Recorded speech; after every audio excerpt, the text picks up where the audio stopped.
Kwasizabantu Mission here at Schulzendal.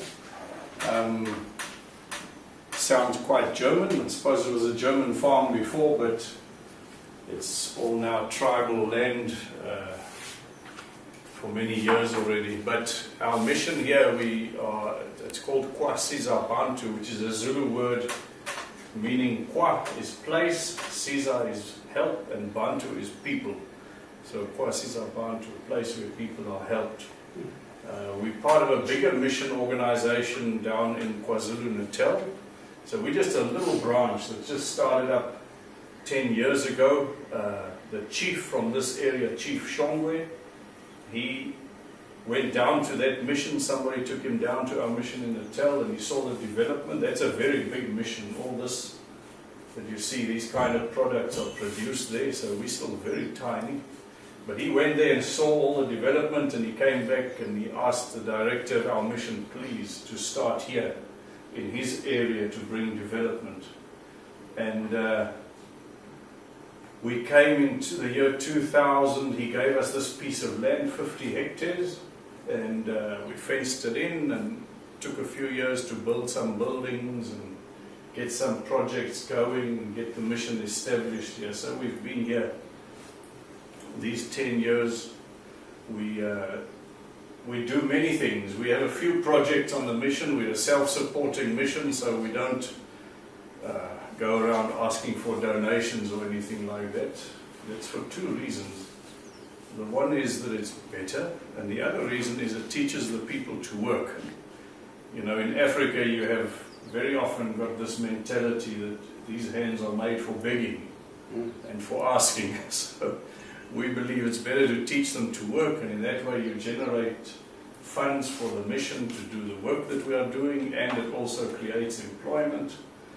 At the moment we employ 9 people from the village and another 30 volunteers that also get paid something every month. So it's quite a few people that benefit from the mission. And then 2 years ago, last year, the need arose for doing something for the orphans, because the rate of HIV infections in this area is extremely high. For some reason, the Swazi people are very immoral. They have no moral standard whatsoever. Schoolgirls, by the time they get to matric, some of them have had 3 babies already by the time they reach 12th grade. And that's not even frowned upon. It's actually quite normal. So if you go to the high school here, you'll find grade 10 girls pregnant, carrying babies, and because of that as well, AIDS just spreads. It just runs rampant in the area. Because of that, we have funerals every weekend. Now, to people from Europe and America, that sounds unbelievable, but in this little village, it's very rare that you don't have a funeral on a weekend. People are dying all the time. And I would say, in my experience, 95% are from AIDS. 90 to 95. The others would be a suicide or an accident or old age. But generally, young people dying before the age of 30.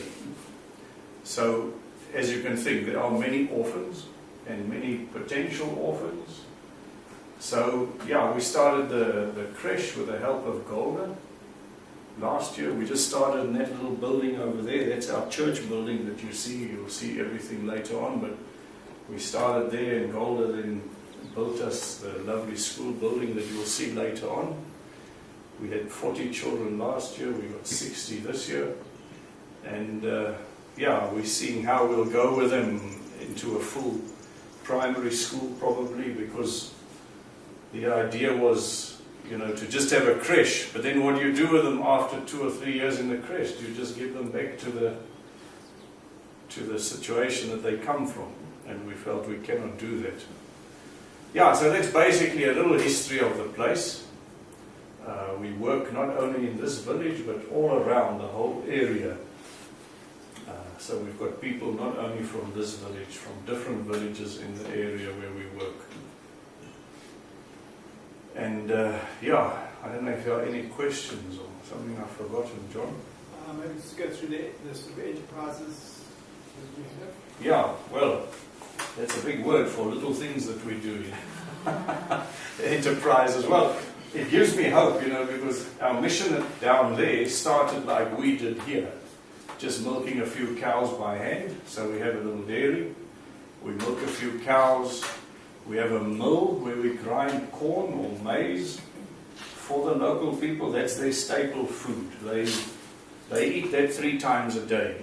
So they bring their own maize when they're starting to plant now after the rain, and then they harvest around about May, June. Then they bring their maize and we grind it for them. Other than that, we sell maize to them. We buy from a farmer, and then we keep the maize stock here, and when they need it, like now when they don't have any of their own, we grind it for them. That's our biggest business at the moment, is the maize milling. And then we also, Golda bought us a samp mill. Now, it works together in the maize mill, but it makes samp. We'll show you. It's just a broken corn. What do you call it? Cracked. Yeah, it's cracked, and the husk is removed, and the germ is removed, and they eat that as well. It's something that they like as well, although it's not a staple food. And then we have vegetable. We're planting vegetables and tomatoes, as the Americans say it rightly. And what else? Yeah, we have a bakery, a little bakery, and that's it. Yeah, I think that's about it on our enterprises. Well, we're hoping with the vegetables that will grow into something big, because we have the land and we have water rights. We have a license to pump water out of the big dam. So with that you can do a lot, you know, even when it's drought, then you've got the advantage of water. And the 2 teachers you've got come from the community? Yes, we have 2 teachers from the community, and then we have 2 other teachers. Here's one, Leandri, and the other one is there at the school at the moment, yeah. How many people do the enterprises employ? Well, we employ altogether 39, but that's now just on the mission and all these little enterprises and so on. Yeah, it's 39 people. The kids, what are the age groups? From 3 to 6. Yeah. How many children do you have coming in? You said it went from 40 to 60 in a year. Mm-hmm. How much is your growth? How many do you expect this year? Well, that's the thing. This coming year, because we're going to grow into a school and go to the next grade, we probably will not take an intake this year, just to balance things, you know, that our balance is right with the different grades. And then the following year, then we'll keep taking in every year as we grow, because the building will also have to grow, and the staff will have to grow. And teachers are not so easy to get, because all our teachers are basically volunteer teachers. A teacher that teaches at a state school gets 13,000 Rand a month. Now for the black people, that's a lot of money. So you won't get them working, you know, for a volunteer's wage if they can earn that outside. So it's not so easy to get teachers. We need volunteer teachers who basically do it for the love of it and for the love of the children. And then the kids, they get 2 meals? 2 meals a day, yeah. They get breakfast and then they get lunch. And the kids, the community selects which kids that are coming in? Yes, we have a committee it's like a liaison committee between the mission and the community, and we use them to screen the children, you know, because there's such a huge demand, and so many want them, and so many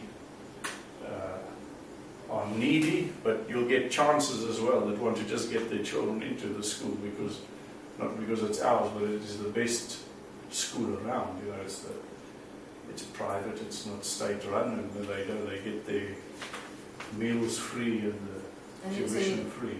And it's in English? It's English, yeah. So is there any payment required? No, there's no payment. Yeah, they wanted their children taught in English. That was what was so funny.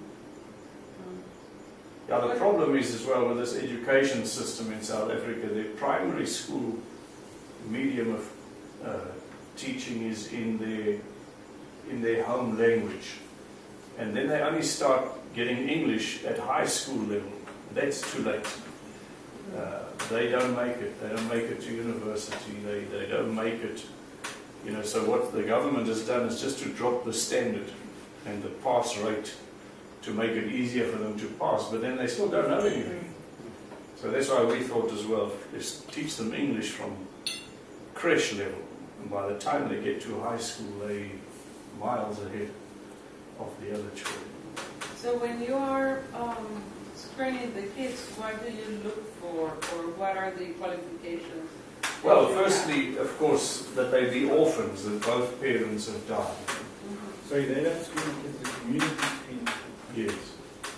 Yeah, the committee from the community, they would screen them. I got that. Obviously, orphans get first priority. Right. Sometimes you get a situation where there's a child who's got one parent, but the parent hasn't died but run away. There's very often you get cases like that where the mother had the child and just left. So she's not dead, she's gone. She doesn't want the child. So they know the people in the community. That's why we leave it to them, you see. So otherwise we would get confused. We wouldn't know what to do.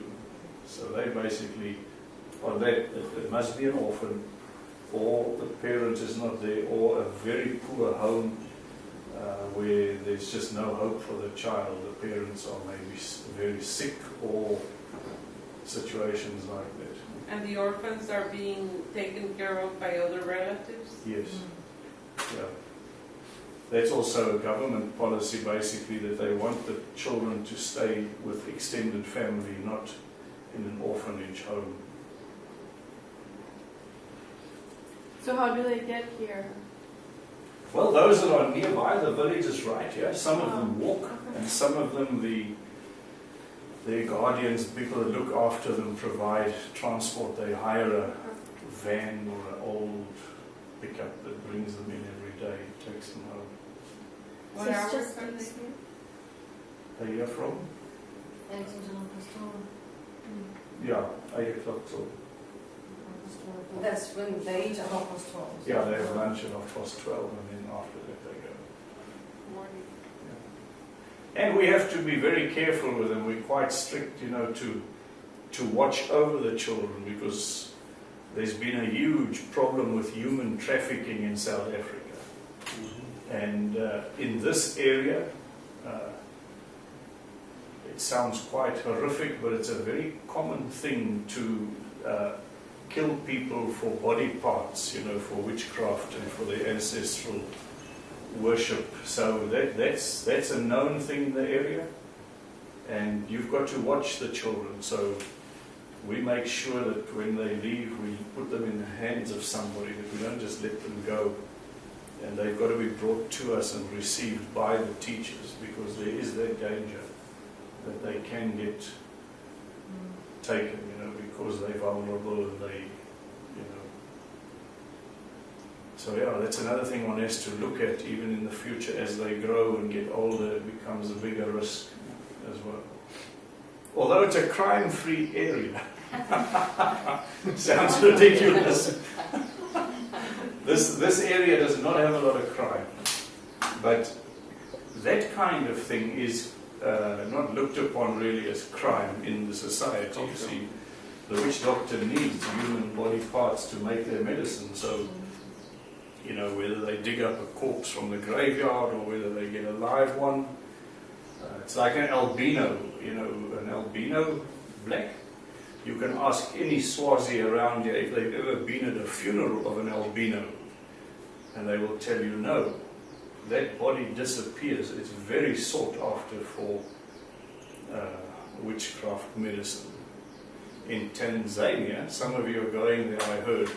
because on the news a couple of months ago that they are protected by the police, the albinos, because they are so sought after for, as we call it, muti murder. That's for medicine murders.